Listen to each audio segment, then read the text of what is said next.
adesso gli hanno aperto i cancelli, stanno arrivando in questi istanti e magari vediamo se qualcuno si vuole fermare qui da noi. Non so se li possono far fermare, ne dubito, però vediamo se qualcuno si può fermare. Non vi potete fermare? Vi potete fermare? No, non si possono fermare. Quindi accompagnati all'ingresso dello stadio,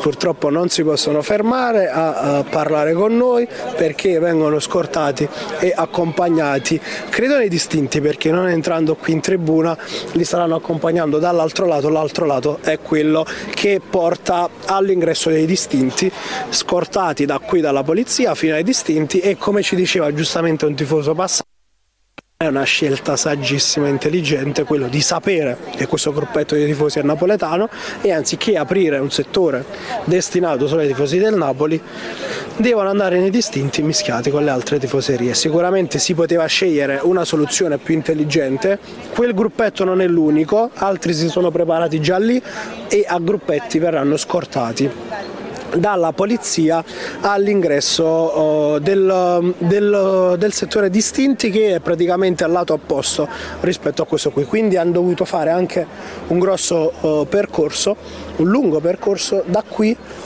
e dovranno fare un lungo percorso perché noi l'abbiamo fatto per arrivare in tribuna per accedere al settore distinti, quindi effettivamente non la scelta più saggia che si